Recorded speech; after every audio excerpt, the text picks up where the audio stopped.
Hello, everyone. I actually wanted to say something about Tulsi Gabbard. Tulsi Gabbard. Actually, her name is pronounced Gabbard, but people have already started saying Gabbard, and she's very uh, obliging about it. I mean, she's laid back, basically, about that. And I have been talking a lot about Marianne Williamson, and I wanted to make the point that when I'm talking about the candidates, I'm not like Williamson or bust. I feel like the progressive movement is a wonderful thing, but I feel like they tend to get behind one candidate, in most cases Bernie Sanders, and it becomes a religion for them, and they are totally obsessed, and then they actually see any other progressive candidate as a threat, and I think that that's entirely the wrong approach. Um, I feel like it's more important to have as many progressive candidates in the race as possible, because they all have really important things to say. And if you're relying on the debates to inform you about that, you're you're gonna miss some really amazing candidates. If you saw Andrew Yang, I mean, I thought that when he said it's not right or left, it's forward, that was really good. But he got one question, and there's something they're talking about the mics, and I don't know if the mics were tampered with or not, but I think just as when I talk about how we're so brainwashed by media, I'm not saying that to be insulting to people, that people are stupid or something like that. The reason I'm saying that is I want everyone to open their minds to the fact that there is a lot more information than what corporations and marketing departments are trying to feed us. So I'm just really wanting to galvanize people to choose the information that they choose to take as real. And one of the things, actually, I used to watch The View, and one of the reasons that I liked The View was the impersonation that Rosie O'Donnell did of Donald Trump back when he was running the Miss USA contests. And I found, for me as a feminist, I really liked her impersonation. I thought it was very impactful. It started this whole feud between them, and I love the fact that Rosie just didn't give a crap about being sued by him, which I think he did try to do. Anyway, I was watching The View, and then I saw Tulsi Gabbard on there, and I noticed that they were very keen to suppress her, like the jumping in and the cutting her off. And I had already seen something else, maybe it was on Trevor Noah, where she talked about her peace message, and I thought it was amazing because I've actually never heard a presidential candidate speak so with such strong conviction for waging peace. And I have never, I don't think really ever. Maybe I'm uninformed about history. I don't know. People say good things about Jimmy Carter, but I don't know if there have been other U.S. candidates or for president or other U.S. presidents who have talked so strongly for peace. But in my lifetime, this is kind of the first time that I'm seeing it. Anyway, so I thought she was amazing, and I was very impressed. And also, I feel like the message has a lot more impact given that she is a soldier, and that she works on the Foreign Affairs Committee. So I think she's an amazing candidate, and I think that she speaks very beautifully. What I want to talk about why I feel that Williamson is a stronger candidate for two reasons. One is partly because she's bombastic, and I feel like Tulsi Gabbard's style of rhetoric is more suited to Canadians. I'm Canadian, so I feel like if she were running in Canada, she would be a shoo-in because she's so measured and reasonable and chill, and a little bit also. I find, and I'm not saying this necessarily as a criticism, but I find that she is reserved, in her town halls until something emotional happens, and then she's very, very present and very heartful. But I feel like she starts out in quite a formal way. And I feel like for presidential candidate, because of the type of job it is very much a job of putting yourself out there and being pretty flashy, really. So I feel like Williamson has that down better. And I would say that Williamson has that down better than all the candidates, maybe. The other thing is that I feel like Marianne Williamson's approach to politics is more holistic. And by holistic, I mean she's looking at the whole picture. She's looking not just at foreign policy, but she's also looking at domestic policy. And I mean, her two main flagship issues are the children's rights and services for children in the United States, but also reparations. But these two things are not the sum total of her campaign. If you go on her website, she's got so many. So anyway, this is not a video about Marianne Williamson, it's a video about Tulsi Gabbard. But I feel like she's a little bit more specialized in her approach to politics. And I think that her message about peace is extremely powerful. And possibly, like, one could make the case that Tulsi Gabbard would make a better president than Marianne Williamson because she's less emotional. And I feel like that appeals definitely to certain elements in the progressive movement who like a very rational approach to things. I don't find the stance that we have to be rational at all times and be as scientific and atheistic as possible to be the most progressive position. I don't. I think that is a progressive position of the 80s and 90s. I don't think it's progressive now. I mean, history goes in cycles. There have been times where religion has been the establishment, and then there have been times where science has been the establishment, and then there have been times when economic interests have been the establishment. And the problem with establishment is that it's pretty much always misguided when it goes into an excess. And so I feel like we're a little bit prejudiced against spiritual ideas because of the sins of religion. And I'm getting horribly off course again. Anyway, Tulsi Gabbard is a spiritual person. She did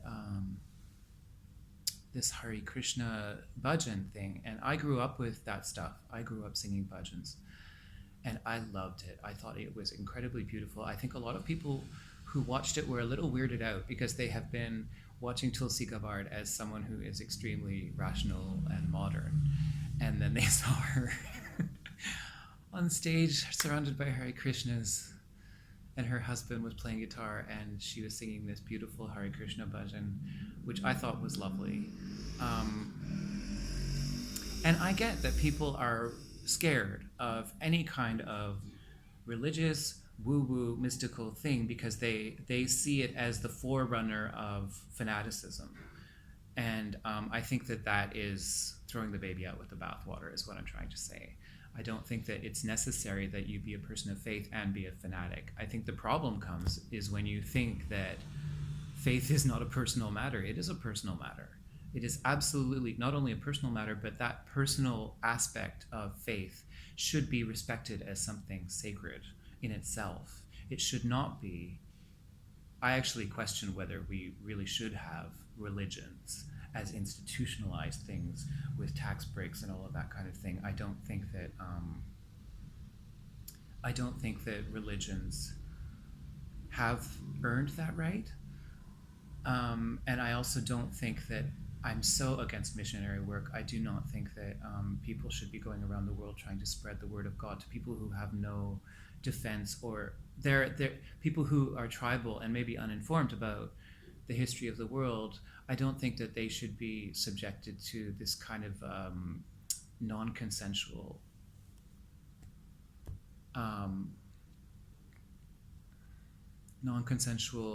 sales pitch on a religion that may or may not suit them. But anyway,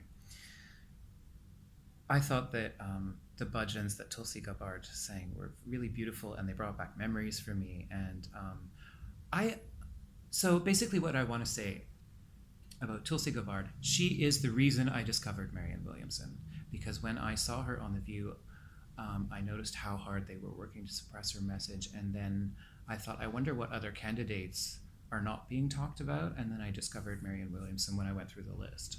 And I saw a few others, but I was kind of like, wow, they're missing something quite important here by not covering Marianne Williamson more. And I feel like they're doing the same with Tulsi Gabbard and Andrew Yang.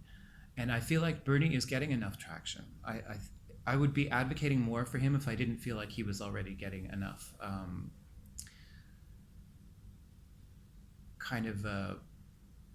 enough attention.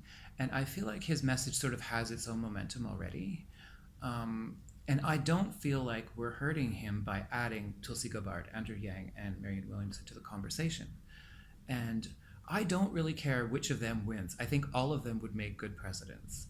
And I even think that Andrew Yang is more of a love candidate than Marianne Williamson. The guy is so heartful when he talks, and the way he expresses with his eyes and everything I find extremely actually emotional when I watch him, even though he's like a Capricorn and a math genius.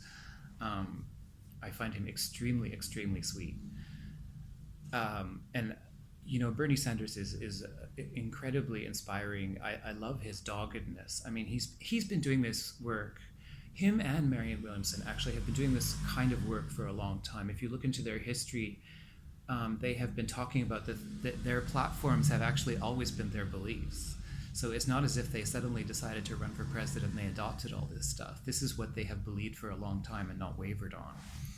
And so I think if you look at the history of these people, and also each one of these four candidates are candidates who have not taken corporate PAC money, which means that they mean what they're saying. They're not speaking for a corporation. They're speaking for the people, the individuals who donated to them, which to me has a lot more impact than a group of people who are part of a corporation who may have been pressured to donate money, or I don't know how corporate PAC money works, but to me it just looks way more suspect when the money comes in that way.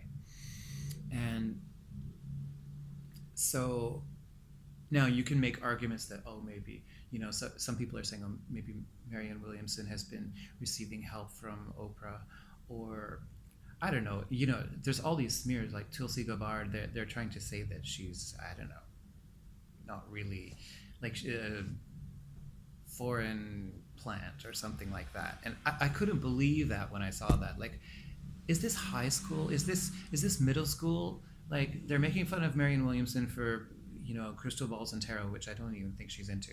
They're saying that Tulsi Gabbard is like has Russian leanings or some crap. Like, as if to say that Russians are people and we shouldn't get into a Cold War with them is somehow making you into a Russian spy. That is ridiculous. That's like saying that someone who wears pink, like a guy who wears pink, is automatically gay. Like, that's how dumb that is. So I want to encourage anyone watching these candidates to see an interview by someone other than the four major media corporations, just to see the contrast, so that you can understand where they're coming from. I actually think that Tulsi Gabbard has managed to get her message across on mainstream news pretty well, in spite of the fact that I feel like particularly CNN and NBC have made an effort to suppress her message. I actually feel like Fox has given her a bit of a platform, because for whatever reason they don't want, they're very anti-globalist, and I think that they view waging war abroad as part of the globalist agenda. I don't really understand what the globalist agenda is. I had my uncle try to explain it to me, and I think it has something to do with multinational corporations and that sort of thing. And also, it's like when they're saying that people are using virtue signaling to try and gain economic advantage in other countries and avoid tax, having to, I don't know, if you're like registered as an international corporation, maybe you don't have to pay tax in the country of origin where that corporation started. However, I think of globalism as a good thing if you're talking about caring about people other than the one that, you're, other than the nation that you're born to. I actually think that that aspect of universality is nice. And so, yeah, so Tulsi Gabbard would also make an amazing president. I feel like she could fill out her platform a little bit more because and this is also partly because I've been watching her for a long time. So I've heard her talk about being in Iraq and Afghanistan a number of times already. So I'm a little bit, and also she doesn't really change the way she says it. So I want to hear different things from her now. I understand that she really wants to drive this point home. That's why she keeps repeating it. But I want to hear like if she has any plans for what to do at home in the States. And I don't know. I would like to hear a little bit more about what her opinions on other topics, and you know, and I think that I don't think that Anna Kasparian from TYT was fair to her, but I also think that she has a fair point that Tulsi Gabbard could broaden her her narrative. I hate that word. I've been hearing narrative so much, but it's the best word for what I'm talking about in this case. I feel like Tulsi Gabbard could talk about a few more things just so that people can kind of get to know her better, because she's quite mysterious. She has definitely a mystique in her demeanor because she's so reserved in her communication style, and I feel like people would get to know her more if they got to hear about her positions on different topics, and also it makes you seem a little bit more human, which I think is important for the presidency, for running for president. One of my favorite things that I saw was actually when she was being interviewed by Nico House, and they were basically shooting the shit because they'd both been in service, and it was this very laid back atmosphere, and I kind of got a picture into what she was like as a person, which I found very appealing. So Tulsi Gabbard, and okay, the reason that I'm favoring Tulsi Gabbard and Marianne Williamson, and I'm going to be absolutely blunt about this, is completely superficial. I would like to see a woman president. I would like to see a woman prime minister in Canada as well, because the one that we had was a shit prime minister, and she was only prime minister by default. And when I look at Elizabeth Warren and Kamala Harris and Amy Klobuchar is kind of fascinating actually, but I don't see a feminist. I see they're like Athena to me. Like they're like the woman who kowtows to the patriarchy for their own power. I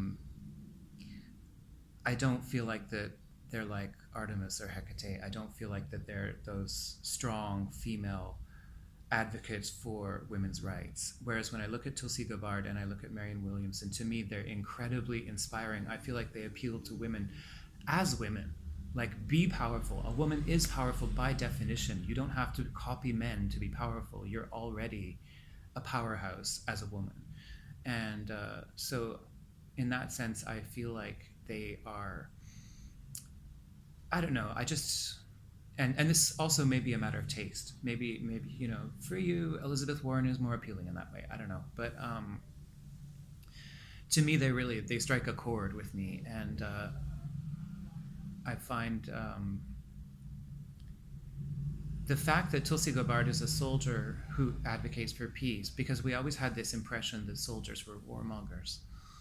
I used to hate the military, and but she does make a good point about service before self, and this incredible camaraderie that comes about where all the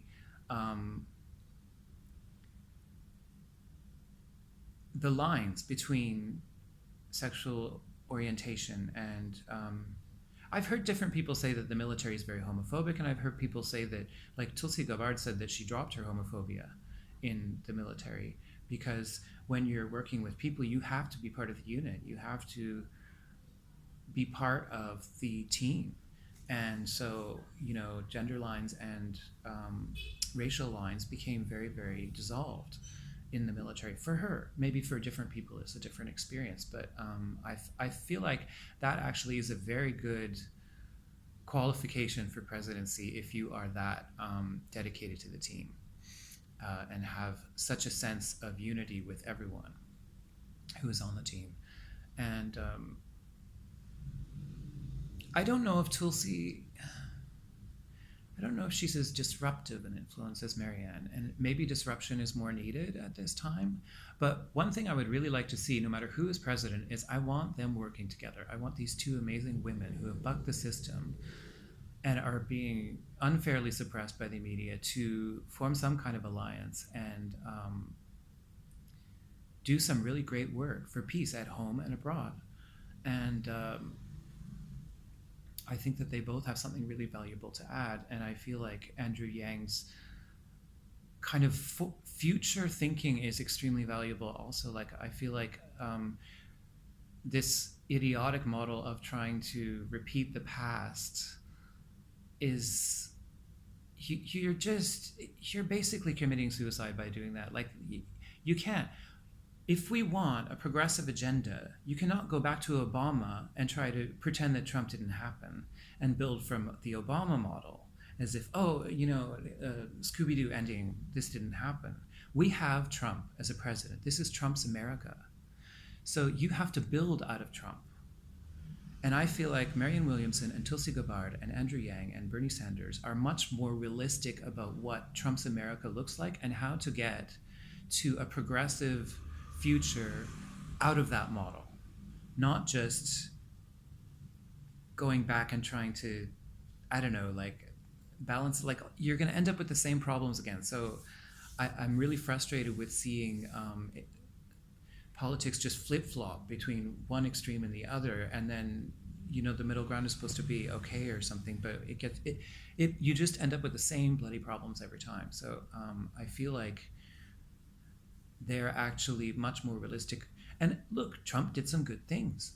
He exposed how the system is corrupt by basically breaking into the flapping back door of the White House and wreaking havoc. And the truth is, there were no defenses in place for that. So I actually feel like